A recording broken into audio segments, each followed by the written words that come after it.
वेळ रात्री 8ची. प्रवाशांनी गच्च भरलेलं रेल्वे स्टेशन. जड सामानाच्या बॅगा घेऊन असंख्य प्रवासी रेल्वेची वाट बघत होते. तिकीट विंडोवरून तासाला 1500 तिकिटांची विक्री चालू होती. प्लॅटफॉर्मवर क्षणाक्षणाला गर्दी वाढत होती.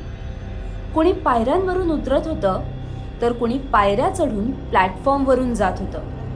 कुणाला ट्रेन पकडायची घाई तर कुणाला नातेवाईकांना भेटण्याची घाई.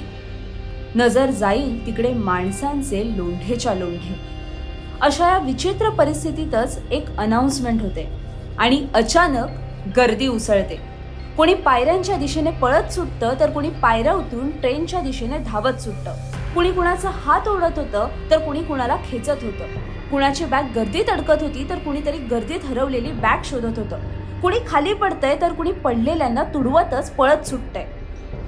अशा या परिस्थितीत गर्दी अनियंत्रित होते आणि याच चेंगराचेंगरीत 18 जणांचा तडफडून मृत्यू होतो. ही घटना आहे नवी दिल्लीची. नवी दिल्लीच्या रेल्वे स्थानकात शनिवारी रात्री मृत्यूचा तांडव पाहायला मिळाला. अचानक गर्दी उसळल्याने 18 जणांचा चेंगरून मृत्यू झाला. रेल्वे मंत्रालयाने या प्रकरणाच्या चौकशीचे आदेश दिले. त्याप्रमाणे RPFने एक रिपोर्ट तयार केला. या रिपोर्टमधून या घटनेची खरी माहिती समोर आली आहे. रिपोर्टनुसार ही चेंगराचेंगरी रात्री 8:48 झाली. 14 फेब्रुवारीला रात्री 8 वाजता शिवगंगा एक्सप्रेस प्लॅटफॉर्म 12 वरून निघाली. त्यानंतर प्रवाशांची प्लॅटफॉर्मवर गर्दी होण्यास सुरुवात झाली. प्लॅटफॉर्म 12, 13, 14, 15 आणि 16 कडे जाणारे रस्ते बंद झाले. गर्दी कमी करण्यासाठी रेल्वे पोलीस निरीक्षकाने रेल्वे स्थानक व्यवस्थापकांना विशेष गाडी लवकर सोडण्याचा सल्ला दिला. त्याचबरोबर प्रत्येक तासाला 1500 तिकीटं दिली जात होती. त्यामुळे तिकीट विक्री थांबवण्यात आली. ड्युटीवर असलेल्या RPF कर्मचाऱ्यांनी 8:45 गर्दी कमी करण्याचे प्रयत्न सुरू केले. त्याच वेळी एक अनाउन्समेंट झाली.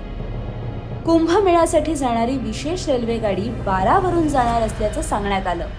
त्यानंतर काही वेळातच पुन्हा अनाउन्समेंट झाली. कुंभमेळ्यासाठी जाणारी विशेष रेल्वे प्लॅटफॉर्म 16 वरून जाणार आहे असं सांगण्यात आलं. त्यामुळे धावपळ सुरू झाली. धावपळ सुरू झाल्याची माहिती 8:48 रेल्वे स्थानकावरील अधिकाऱ्यांना दिली. घोषणा ऐकल्यानंतर प्रवासी प्लॅटफॉर्म 12, 13 आणि 14, 15 वरून प्रयागराज विशेष गाडी पकडण्यासाठी धावू लागले. प्रवासी फुटब्रिजवर चढू लागले. त्याच वेळी दुसरी रेल्वे गाडी पकडण्यासाठी लोक खाली येत होते. याच दरम्यान धक्काबुक्की झाली आणि गोंधळ उडाला.